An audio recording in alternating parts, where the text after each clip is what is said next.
Hey everybody, welcome to another episode of Let's Fix This. Today we're going to be working on a Whirlpool Duet Sport front load washer.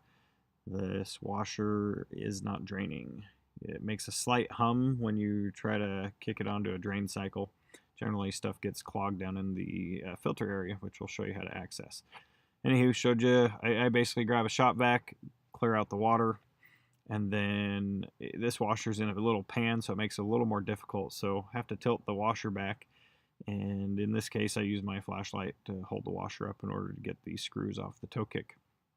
There are supposed to be 3/4 inch screws, but I think this has been worked on and there's only 2/4 inch, but there's normally one in the middle there as well.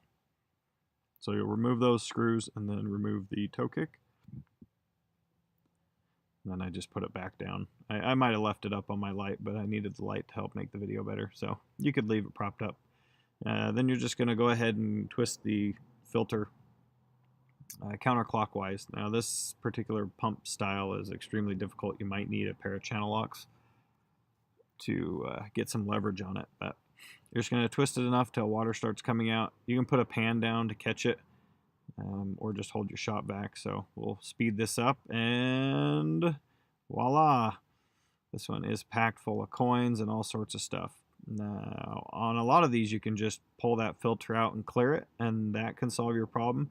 In this particular situation, a piece got past the filter and into the impeller and broke it off, and that's what I was kind of filling in there. So we do need to replace the pump on this one. So we're going to unplug the power harness.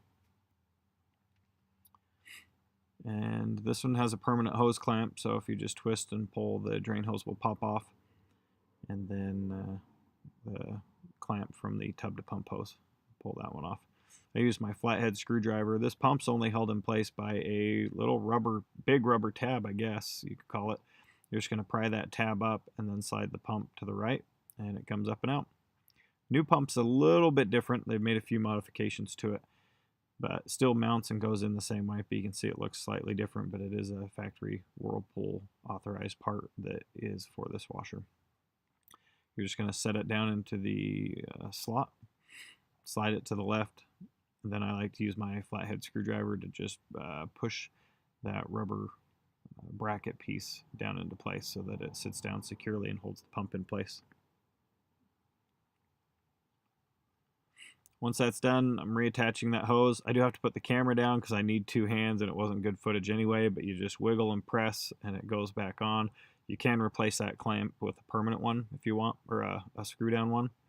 To put this clamp on, I like to take the actual clamp off and use my vice grips to get on the clamp so that it stays open. It's a lot easier to put it on than I can put the hose on, slide the clamp on, remove the vice grips, and give a little tug on that hose to make sure it's not coming off.